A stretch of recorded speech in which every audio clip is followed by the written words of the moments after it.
Good morning বন্ধুরা। সকাল সকাল উঠে আমলকির রস খেয়ে নিলাম। তারপরে মামুনি এখানে ডাল সিদ্ধ বসিয়েছিল, সেটাকে একটু নাড়াচাড়া দিচ্ছিলাম যাতে তলা না লেগে যায়। তারপর খেয়ে নিলাম মুসলি। চান টান করে আজকে বাবার বাড়ি যাবই, তো এখানে মাছের ডিম আর মাছের ডিম দিয়ে পুঁই শাক খেয়ে দিয়ে ভাত খেয়েই বেরিয়ে পড়ছি বাবার বাড়ি যাবো। তাই আমি হেঁটে হেঁটে যাচ্ছি, তার মানে এমন না যে আমি শ্বশুরবাড়িতে বাবার বাড়ির মধ্যে হেঁটে হেঁটে চলে এসেছি।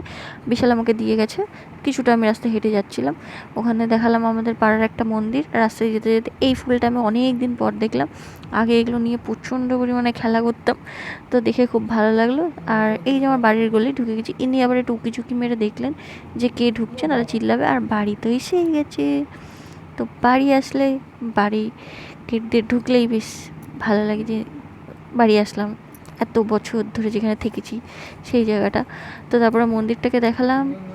আর এক বাড়ি ঢুকতে গিয়ে 3খানা গেট খুলতে হয়, তো এটা সেকেন্ড গেট। ফার্স্টের গেট দেখলে 3 নম্বর গেট, ওখানে শাঁখা কাটার মেশিন ছিল। আমাদের বাড়ি সব কিছু সাদা সাদা হয়ে যায়।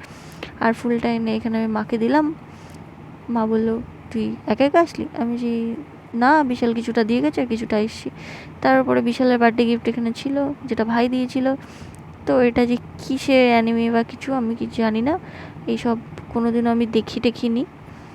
তো বিশালের তো খুবই ভালো লেগেছে, দেখলাম। রাত্রেবেলা দিয়েছিল তখন ভাই।